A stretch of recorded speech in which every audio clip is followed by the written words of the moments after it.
type of isomerism, stereoisomerism. Second type of isomerism, stereoisomerism. Stereoisomerism.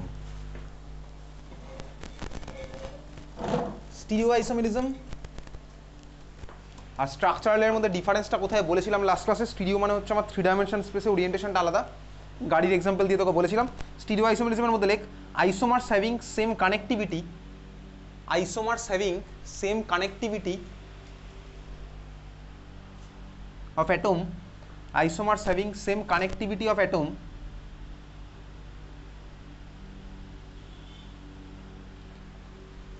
but different orientation. Isomers have same connectivity of atom but different orientation in 3-dimensional space, but a different orientation in 3-dimensional space. Different orientation in 3-dimensional space. চলো, stereo isomerism class 10 লেভেলে কখনোই পড়িনি, এখান থেকে আমাদের নতুন জিনিস start হচ্ছে। আগেরগুলো না হয় আমার কিছু আইডিয়া ছিল, বেসিক ক্লাসে যেগুলো পড়েছিলাম ওই ধরনের জিনিসপত্র ক্লাস 10 অন্তত কিছুটা স্টাডি করেছি। স্টিরিও আইসোমেরিজম আমি ক্লাস 10 কখনোই পড়িনি। ক্লাস 11 কেমিক্যাল বন্ডিং চ্যাপ্টারে একটা টাইম হয়তো দেখে ফেলেছিলাম। কোনটা দেখেছিলাম? চল খাতা মধ্যে লেখ, 1 নাম্বার লেখ জিওমেট্রিক্যাল। খাতা মধ্যে নাম্বার 1 লেখ জিওমেট্রিক্যাল। জিওমেট্রিক্যাল জিওমেট্রিক্যাল চল দেখ, বেসিক্যালি দুখানা মলিকুল আঁকছি, জিওমেট্রিক্যাল আইসোমার। এই ধরনের জিনিসপত্র আমি এটাকে দেখেছি। একটা আঁকলাম হচ্ছে এই মলিকুলটা, আরেকটা আঁকলাম হচ্ছে সেম কানেক্টিভিটি, জাস্ট 3D স্পেসে ওরিয়েন্টেশনটা আলাদা করে দেবো। এখানে ClH একই রকম আছে, আমি শুধু ওই কার্বনের সাথে হাইড্রোজেন ক্লোরিন যেরকম লিখেছিলাম শুধু কানেক্টিভিটি সেম রেখে ওরিয়েন্টেশন আলাদা করে দিলাম। দুখানা মলিকুল এক্স্যাক্টলি সেম মলিকুল নয়, দুখানা মলিকুল আমার আলাদা মলিকুল, বুঝতেই পারছি। আর লাস্ট ক্লাসে বলেছিলাম যে আমার ডাবল বন্ডের রেসপেক্টে রোটেশন আমার পসিবল নয়। তো যেহেতু ডাবল বন্ডের রেসপেক্টে রোটেশন আমার পসিবল নয়, দুখানা মলিকুল আমার আলাদা মলিকুল, বুঝতেই পারলাম। আচ্ছা, এই দুখানা মলিকুলের মধ্যে কোনটা সিস কোনটা ট্রান্স ছিল? কোনটা সিস বলবো কোনটাকে ট্রান্স বলবো? লেফটেটা হচ্ছে আমার সিস আর ওটা হচ্ছে আমার ট্রান্স। সিস ট্রান্স এটাকে দেখেছিলাম। তো বেসিক্যালি সিস ট্রান্স যখন দেখেছিলাম তখন তোকে সোজা কনসেপ্টে বলেছিলাম যে সিস ট্রান্স মানে কি, যখন আমার বেসিক্যালি মলিকুলটার মধ্যে সেম গ্রুপগুলো সেম সাইডে আছে ওটা বলেছিলাম সিস, আর সেম গ্রুপগুলো অপোজিট সাইডে হয়ে গেছিলো ওটাকে আমি বলেছিলাম ট্রান্স। অ্যাকচুয়ালি সিস ট্রান্স এইভাবে বলে না, তোকে ক্লাস 11-12 এইভাবেই বলবে। সিস ট্রান্স মানে দেখ, আমি ভালো করে এবার একটু দেখবো, এর মধ্যে ঢুকে দেখবো। দেখ এখানে সিসটাতে এই দুখানা সেম গ্রুপের মধ্যে যে ডিস্টেন্স আছে, দেখ ট্রান্সে দেখ ওই দুখানা সেমের মধ্যে ডিস্টেন্স বেড়ে গেছে, দেখতে পাচ্ছি। আমি এইচ নিয়েও কম্পেয়ার করতে পারতাম, বুঝতেই পারলাম। এটা পাশাপাশি আছে লিনিয়ার, অবভিয়াসলি এর মধ্যে ডিস্টেন্সটা কম। আর যদি এরকম হয় এটা সিম্পল ম্যাথামেটিক্সের কনসেপ্ট। এখানে আমার কি হলো, দেখ ডিস্টেন্স বেড়ে গেছে, বুঝতে পারলাম না? হ্যাঁ, তার মানে সিস ট্রান্স আমি বুঝতে পারছি। দেখ সিস হলে আমার ডিস্টেন্স আমাদের মধ্যে কম আছে, আর ট্রান্স হলে দেখ ডিস্টেন্স আমার বেশি। খুব ভালো কথা, একটা সিম্পল মলিকুল ছিল বলে আমি সিস ট্রান্সের রেসপেক্টে এরকম ক্লাসিফাই করতে পারলাম। কিন্তু ধর তোকে যদি এরকম একটা মলিকুল দিই, তাহলে আমি একটা মলিকুল বললাম এরকম আঁকছি, C double bond C, F এখানে লাগালাম সাপোজ Cl, এখানে লাগালাম সাপোজ Br, এখানে লাগালাম I, হতেই পারে, আমার অসুবিধার কিছু নেই। হ্যালোজেনের ভ্যালেন্সি আমার 1 হয়। এটা আমি একটা মলিকুল আঁকলাম। আরেকটা মলিকুল আমি আঁকছি হচ্ছে এরকম, কানেক্টিভিটি আমি সেম রাখবো, 3D স্পেসে ওরিয়েন্টেশন আলাদা করে দেবো। সাপোজ এখানে আমি করলাম হচ্ছে এই কার্বনের সাথে F আর Cl আমি সেমভাবেই রাখলাম, ওই কার্বনটাতে আমি I আর Br এর পজিশন পাল্টে দিলাম। তাহলে দুখানা মলিকুলের কানেক্টিভিটি সেম আছে, বাট ওরিয়েন্টেশন আমার 3D স্পেসে হয়ে গেল আলাদা। এইবারে ভাই তাহলে আমি এদের মধ্যে সিস ট্রান্স বলতে পারবো? এদের মধ্যে সিস ট্রান্স কীভাবে বলবি? এখানে তো 4 জনেই আলাদা আছে, এখানে আমি কীভাবে সিস বলবো? এখানেও তো আমার 4 জনই আলাদা, এখানে আমি কীভাবে সিস ট্রান্স বলতে পারবো? তাহলে দেখ সিস ট্রান্সের কনসেপ্ট অবভিয়াসলি এটা ছোট কনসেপ্ট, আমরা সিস ট্রান্সকে সোজাভাবে রিপ্রেজেন্ট করেছিলাম। অ্যাকচুয়াল সিস ট্রান্স কথাটা এখান থেকে আসেনি, অ্যাকচুয়াল কোথা থেকে এসছে?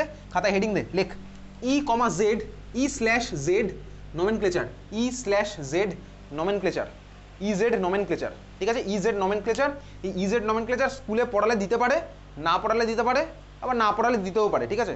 না পড়ালে দেয় না ভাই, এটা ডিপেন্ড করছে স্কুলের উপর। EZ নমেনক্লেচার ওকে আছে সিলেবাসের মধ্যে, পড়ালেও দিতে পারে, না পড়ালেও দিতে পারে, আবার না পড়ালে নাও দিতে পারে, এটা স্কুলের উপর ডিপেন্ড করছে। EZ নমেনক্লেচার, ঠিক আছে? এটা বেসিক্যালি কি, EZ নমেনক্লেচার বেসিক্যালি নাম লেখার টেকনিক, এর পিছনে কোনো সায়েন্স নেই, ঠিক আছে? আমরা EZ নমেনক্লেচার করবো কাকে দিয়ে করবো হচ্ছে এটা রুল ফলো করে, IUPAC এর একটা রুল, এটাকে বলে কি, খাতায় হেডিং দে লেখ, ফলোইং EZ নমেনক্লেচার নিচে লিখছিস, following capital C capital I capital P CIP rule, following CIP rule. CIP হচ্ছে বেসিক্যালি তিনজন সায়েন্টিস্টের নাম, ক্লাইন, ইনগোল্ড আর প্রিলগ। ফুল ফর্ম তো না জানলেও চলবে, ঠিক আছে? ক্লাইন, ইনগোল্ড, প্রিলগ রুল বলে। চল নাম্বার 1 লেখ, রুলের মধ্যে নাম্বার 1 লেখ, more atomic number will get more priority. More atomic number will get more priority.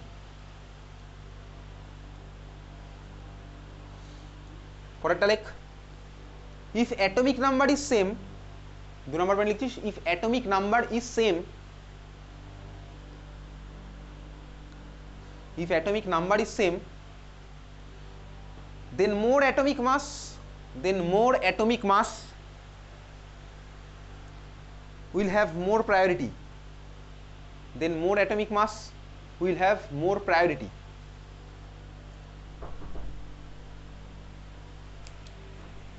লিখলাম সিআইপি রুল, এই দুখানা লিখলাম। প্রায়োরিটি বার করাটা আমাদের শিখতে হলো, তো প্রায়োরিটি বার করা আমি শিখে যাব, এটা আমি লিখলাম জাস্ট যে অ্যাটমিক নাম্বার যার বেশি তার আমার প্রায়োরিটি বেশি হবে। যদি আমি 1 নাম্বার দিয়ে কনক্লুশনে না আসতে পারি তখন আমি 2 নম্বর পয়েন্টে যাব, সেটা হচ্ছে কি আমি অ্যাটমিক মাস দিয়ে কনসিডার করবো, ঠিক আছে? যাই হোক, আসছি এখানে।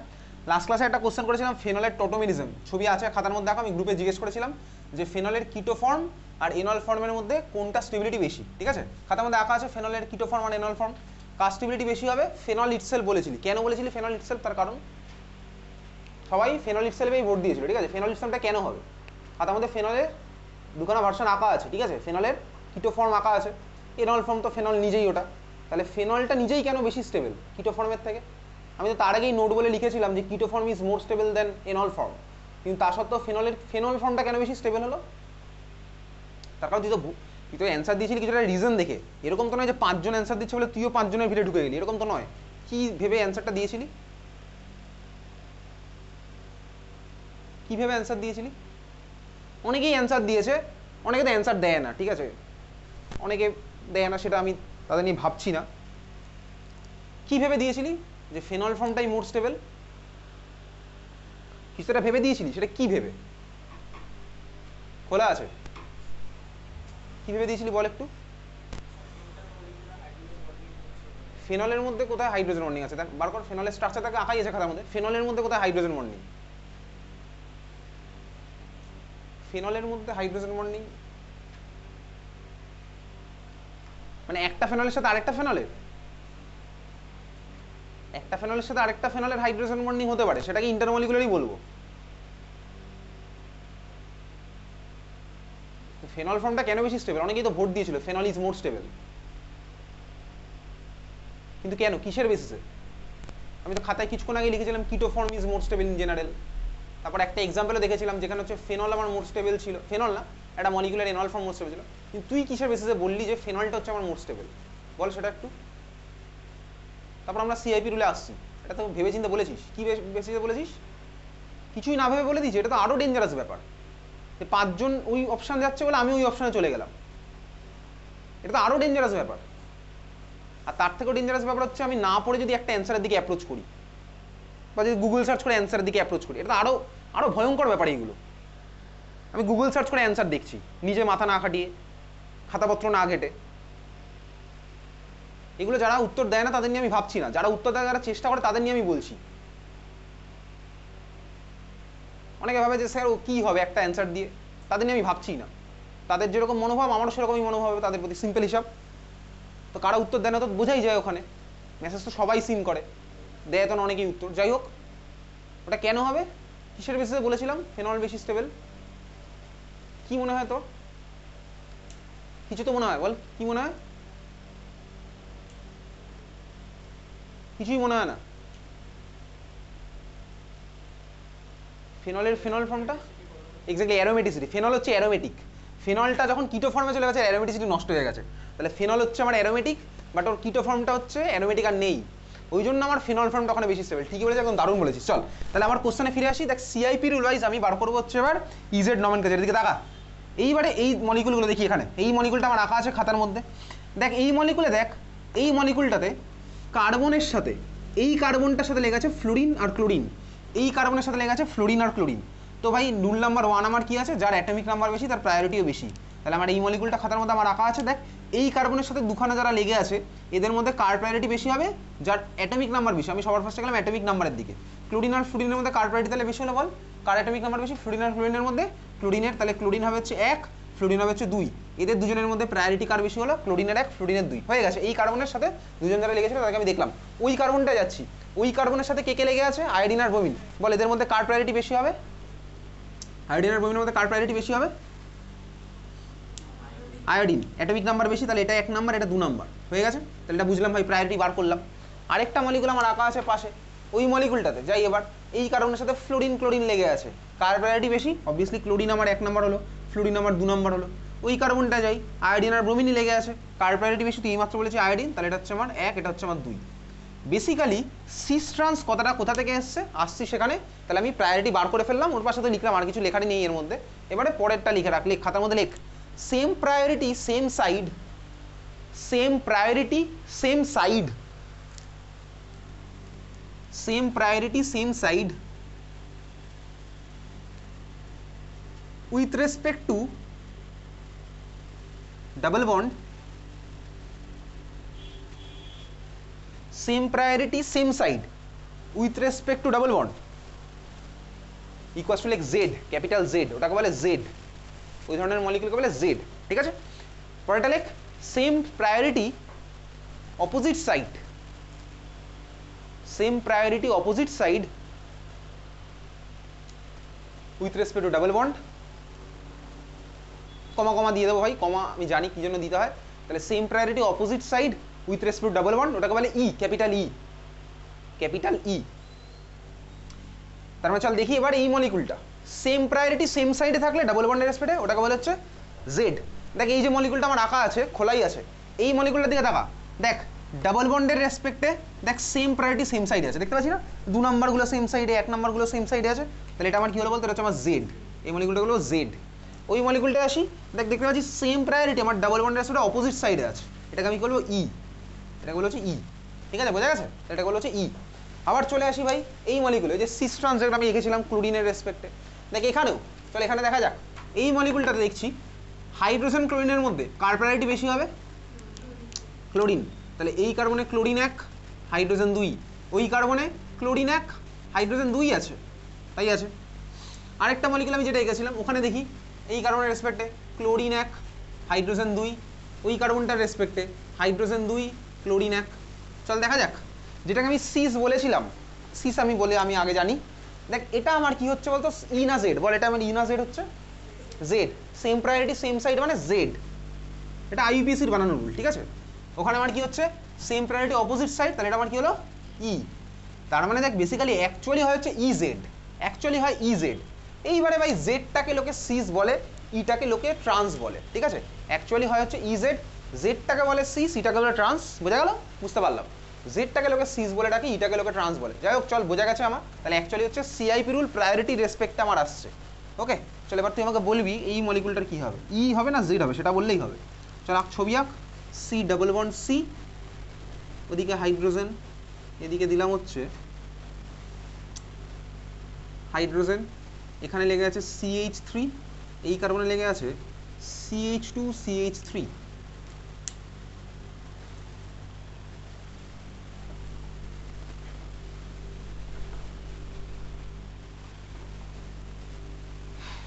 ঠিক আছে, এটা নর্মাল আইইউপিএসি নেম কি হয় বলতো?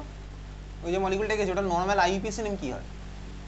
ক্লাস 10 লেভেলে যেটা পড়তাম তার বেশি আইইউপিএসি নেম কি হয় ওটার?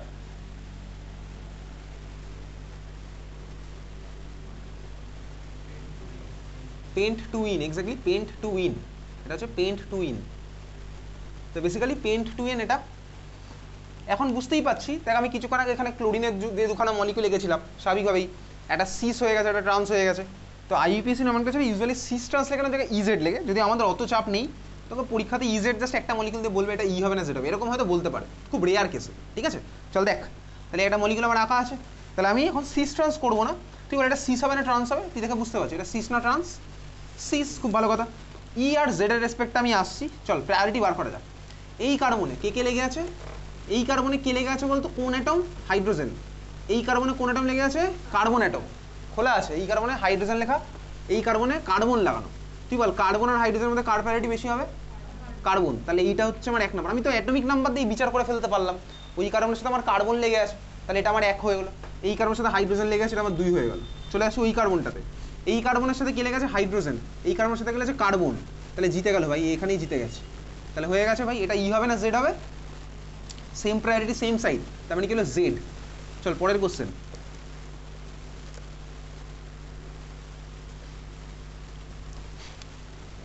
সি ডাবল বন্ড সি, এখানে এইচ, এখানে CH3, এই কার্বনের সাথে এখানে CH2 CH3,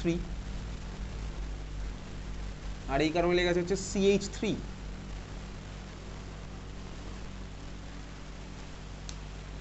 কি হবে না যেটা হবে বার করছি।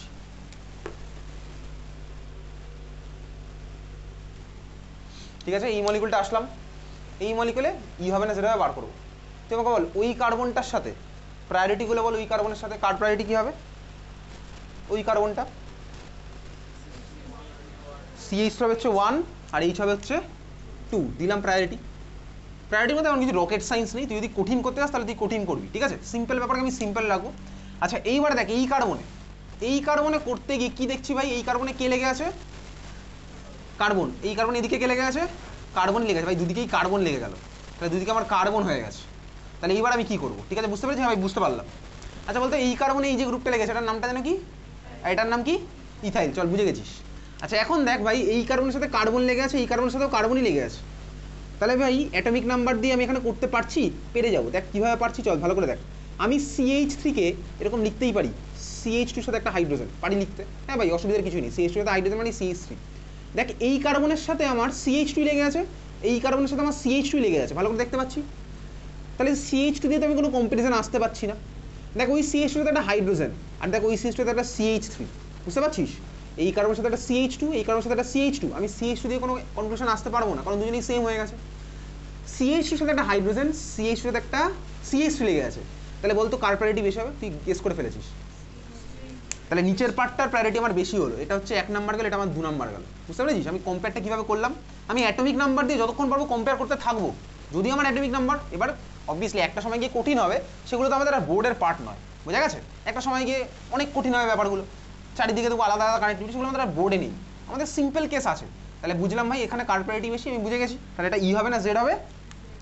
এটা হচ্ছে আমাদের জেড। চল পরের কোশ্চেন।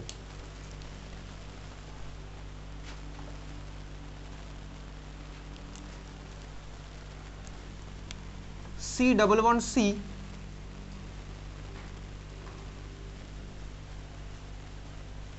এদিকে লাগালাম হাইড্রোজেন, এদিকে লাগালাম ডিউটেরিয়াম। এখানে কার্বনের সাথে লাগাচ্ছি CH3, CH3, ওখানে কার্বনের সাথে লাগাচ্ছি 3খানা CH3।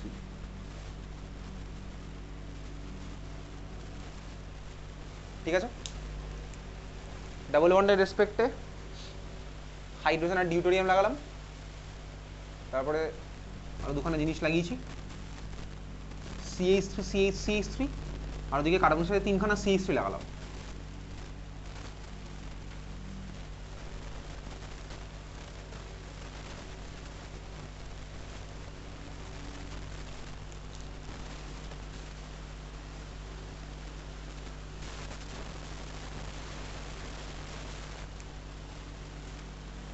হয়ে গেছে আঁকলাম এটা।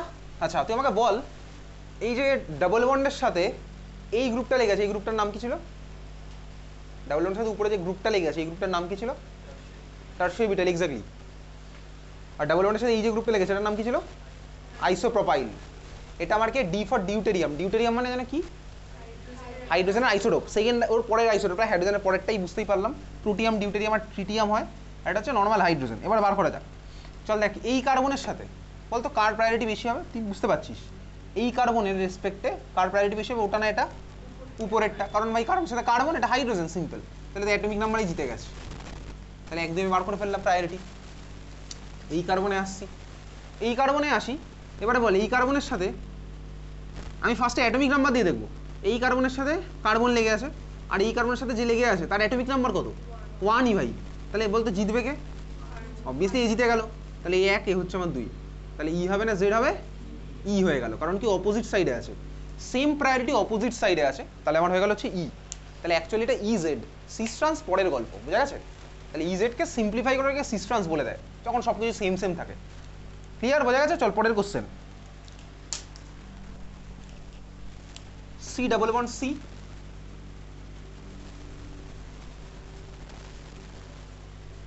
Hydrogen, fluorine, deuterium, C double bond C, H D T আর এফ, ঠিক আছে? এফ টি এইচ ডি, ঠিক আছে? চল সি ডাবল বন্ড সি এর সাথে লাগালাম, এটাকে হাইড্রোজেন, হাইড্রোজেন এটাকে ডিউটেরিয়াম, এটাকে ট্রিটিয়াম, ঠিক আছে? ওর পরের আইসোটোপটা হাইড্রোজেনের, বুঝতে পারছি এটা ফ্লোরিন নরমাল। চল বার করা যাক। এই কার্বনে, লেফট সাইডের কার্বন, আমার দিকে যে কার্বনটা আছে, এই কার্বনে কার প্রায়োরিটি বেশি হবে? ফ্লোরিন। তাহলে এটা হচ্ছে 1 নাম্বার, এটা হচ্ছে আমার 2 নাম্বার, হয়ে গেল ফ্লোরিন আর ট্রিটিয়ামের রেসপেক্টে। ওই কার্বনটায় যাচ্ছি, ওখানে আমার হাইড্রোজেন আর ডিউটেরিয়ামের মধ্যে কার প্রায়োরিটি বেশি? এইবারে আসি, আমার 1 নাম্বার হচ্ছে অ্যাটমিক নাম্বার, অ্যাটমিক নাম্বার দুজনেরই সেম, আর কিছু আমি ওখানে কনক্লুড করতে পারবো না অ্যাটমিক নাম্বার দিয়ে। তখন আমি গেলাম হচ্ছে 2 নাম্বার পয়েন্টটার মধ্যে, 2 নাম্বার পয়েন্টে গিয়ে দেখলাম হচ্ছে হাইড্রোজেন আর ডিউটেরিয়ামের মধ্যে অবভিয়াসলি ডিউটেরিয়ামের মাস নাম্বার বেশি। যদি মাস নাম্বার বেশি হয় তাহলে এটা হচ্ছে তখন হলো 1 নাম্বার, এটা হচ্ছে আমার 2 নাম্বার, এইটা হচ্ছে আমার 1 এর গল্প গেল। তাহলে এটা আমার ই হবে না জেড হবে, এটা হচ্ছে আমার ই, বোঝা গেল?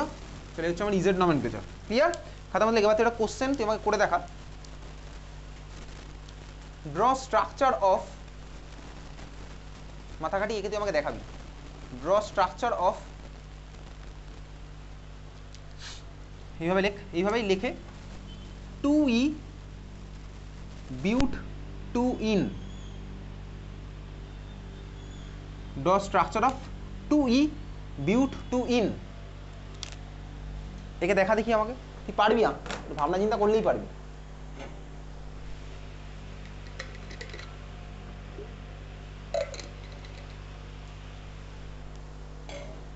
Draw structure of 2E butte 2 in.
ফার্স্টে দেখি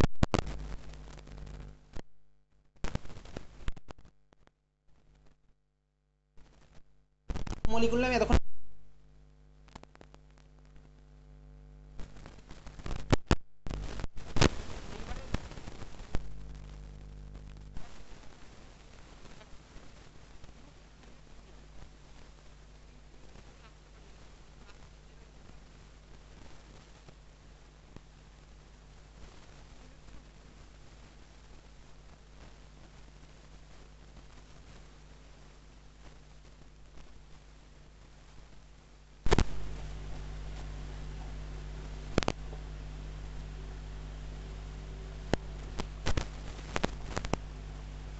বিউটুইনের ক্লাস্টারের ভার্সন হচ্ছে আমার এটা, পরপর 4খানা কার্বন দিলাম, দিয়ে ডাবল বন্ড দিলাম, তারপরে হাইড্রোজেন দিয়ে ফুলফিল করছি, এখানে 3টে, এখানে একটা, এখানে একটা, এখানে 3টে, এটা হচ্ছে আমার বিউটুইন। কিন্তু এইভাবে আঁকলে তো আমি ইজেড বোঝাতে পারছি না, তাহলে আমি কি করতে হবে বুঝে গেলাম, আমাকে ডাবল বন্ড দিয়ে ওদিকে ওই সেম সাইড ডিফারেন্ট সাইড করতে হবে। তাহলে আমি বেসিক ফ্রেমওয়ার্কটা আঁকলাম, এটা হচ্ছে ডাবল বন্ডের রেসপেক্টে বেসিক ফ্রেমওয়ার্কটা। এইবারে আমি তো বিউটিন এইমাত্র এঁকেছিলাম ক্লাস্টারের ভার্সন, এই কার্বনের সাথে একটা হাইড্রোজেন লেগে থাকবে, এই কার্বনের সাথে একটা CH2 লেগে থাকবে, এই কার্বনের সাথে একটা হাইড্রোজেন লেগে থাকবে, এই কার্বনের সাথে CH2 লেগে থাকবে। এবারে দেখ আমি র্যান্ডমলি কি করব, ফার্স্টে স্ট্রাকচার একে হাইড্রোজেন CH2 হাইড্রোজেন CH2 দিয়ে দিলাম, দিয়ে আমি দেখবো ভাই যেটা ই হয়েছে না জেড হয়েছে। আমি যেটা এঁকে ফেলেছি সেটা আমার কি হলো, ই না জেড? আমারটা হয়ে গেছে জেড। কেন আমি বুঝতে পারছি, আমাকে তো বলেছে কোশ্চেনে ই আঁকতে, তাহলে আমি বুঝলাম এটা যদি জেড হয় তাহলে ইটা আমার কি হবে, এরকম রাখলে আমার হবে না, উল্টে দেবো। আমি আঁকার সময় তো ভেবে আঁকলাম না, আঁকার সময় র্যান্ডম এঁকে দিলাম, এঁকে দিয়ে দেখলাম ই হচ্ছে না জেড হচ্ছে। যদি আমার ই হয় তো লাকলি মিলে গেল, যদি আমার জেড হয় তাহলে আমি কি করবো, উল্টে দেবো, সিম্পল, তাহলে তো আমার হয়ে যাবে। বুঝতে পেরেছি? এই টেকনিকটা আমার কাজে লাগবে কিছুক্ষণ পরে, যে আমি র্যান্ডম এঁকে তারপর ওখান থেকে অ্যান্সারটা বার করে নেবো, কারণ আমি ভেবে ভেবে অত আঁকবো না। সি ডাবল ওয়ান সি আঁকলাম, এটুকু তো আমি জানি CH3 ডাবল ওয়ান CH3 হবে, তারপরে ফ্রেমওয়ার্কের মধ্যে CH3 আর হাইড্রোজেন দিলাম, CH3 আর হাইড্রোজেন দিয়ে দিলাম। বোঝা গেছে? চল, বুঝতে পেরেছি। চল পরের কোশ্চেন লেখ, হেডিং দা পরেরটা, সেকেন্ড টাইপ অফ আইসোমেরিজম। আমরা এতক্ষণ বললাম যে জিওমেট্রিক্যাল, তারপরেরটা হবে কি কনফরমেশনাল। স্পেলিং আগের দিন লেখা আছে, দেখে দেখে লেখ। কনফরমেশনাল, কনফরমেশনাল, কনফরমেশনাল। আমাদের যা আইসোমেরিজম চলছে সবই হচ্ছে 3D স্পেসে ডিফারেন্ট ডিফারেন্ট ওরিয়েন্টেশনের জন্য। কানেক্টিভিটি সেম থাকবে, বাট 3D স্পেসে আমাদের হয়ে যাবে ওরিয়েন্টেশনটা আলাদা। এই টাইপের আইসোমেরিজম এর আগে আমি কখনোই পড়িনি, ঠিক আছে? চল, কনফরমেশনাল আইসোমেরিজম। কনফরমেশনের মধ্যে লেখ, it arises due to rotation along single bond, rotation along single bond in 3D space.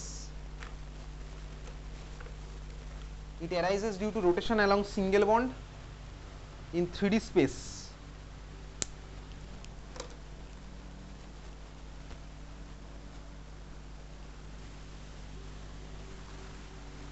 হয়ে গেছে? আচ্ছা, তো বেসিক্যালি ইথেনের স্ট্রাকচার, ইথেনের ফর্মুলা কি হয়? ইথেনের ফর্মুলা C2H6, ঠিক আছে? ইথেনের ফর্মুলা হচ্ছে C2H6। ইথেন মলিকুলকে আমি যদি আঁকি, সেটা আঁকি হচ্ছে নর্মালি এইভাবে।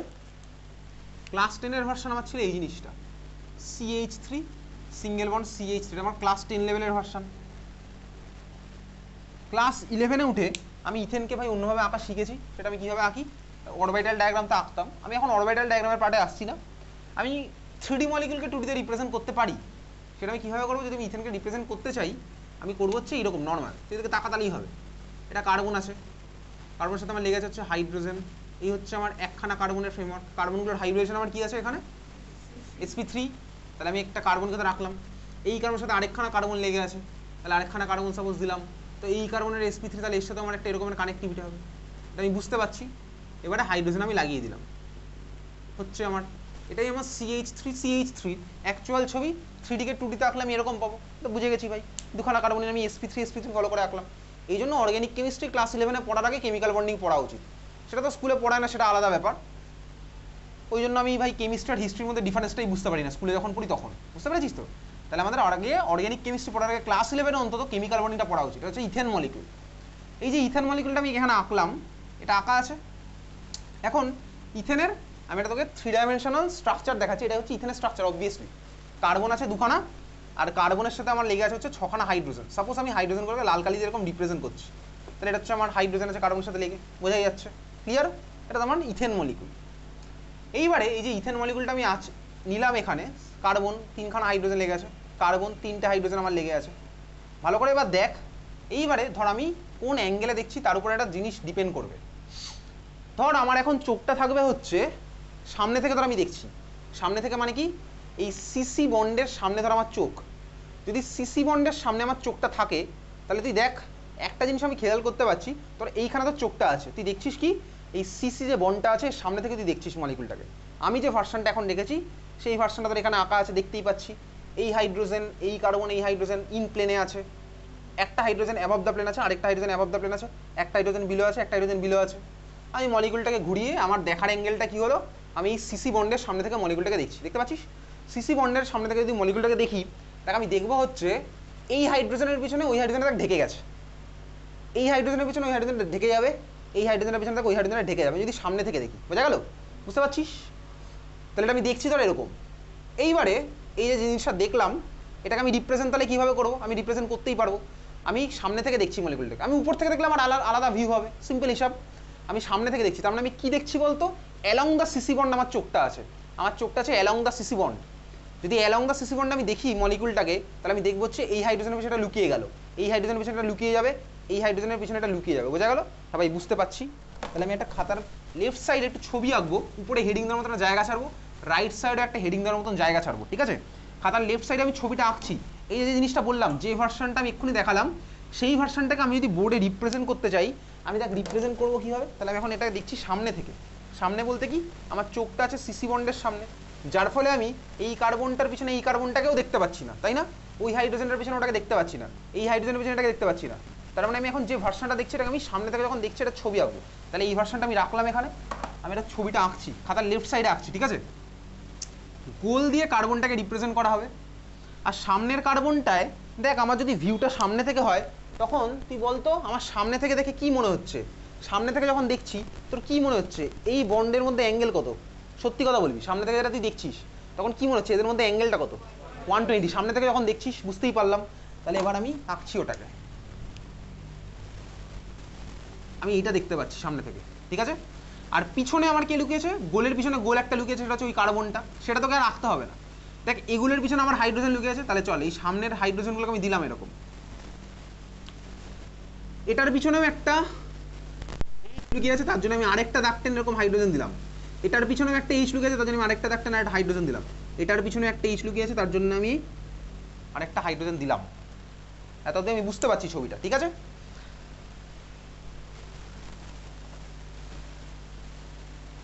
কার ছবি আঁকলাম? এটা অবভিয়াসলি ইথেনকে আঁকছি, ঠিক আছে? ইথেনকে আঁকলাম। বোঝা গেল? আচ্ছা, এইভাবে যে আঁকা হয় এটাকে বলে কি? এইভাবে আঁকার যে টেকনিক, গোল করে দাগ দিয়ে, এটাকে বলে কি? এটাকে লেখ, এটাকে বলে নিউম্যান প্রজেকশন। Neumann projection. উপরে একটা হেডিং দিয়েছিলি, মানে হেডিং দেওয়ার জায়গা ছিল, সেখানে দিলি নিউম্যান প্রজেকশন। এইভাবে আঁকাটা হচ্ছে আমাদের নিউম্যান প্রজেকশন আঁকা হলো। নিউম্যান প্রজেকশন আমাদের আঁকাটা হলো, ঠিক আছে? নিউম্যান প্রজেকশন আমরা এইভাবে আঁকলাম। সিমিলার হইতে এবার এটাকে আরেকভাবে আঁকবো, আরেকভাবে আঁকছি, সেটাকে আরেকটা প্রজেকশন বলে। জাস্ট রিপ্রেজেন্টেশনের টেকনিকটা আমি আলাদা আলাদা করছি, ঠিক আছে? আর তুমি ক্লিয়ার? বোঝা গেছে? রাইট সাইডে তো জায়গা আছে, সেটাকে লেখ, সেটাকে বলে সহর্স প্রজেকশন। সহর্স প্রজেকশন। সহর্স প্রজেকশন। সহর্স প্রজেকশন। ওকে চল আঁকছি এটাকে। সহর্স প্রজেকশনে আমার দেখার অ্যাঙ্গেলটা কি হবে? আমি মলিকুলটা আঁকি, তাহলে তুই বুঝে যাবি, ঠিক আছে? আমি মলিকুলটাকে না এইরকম একটা অ্যাঙ্গেল থেকে দেখি।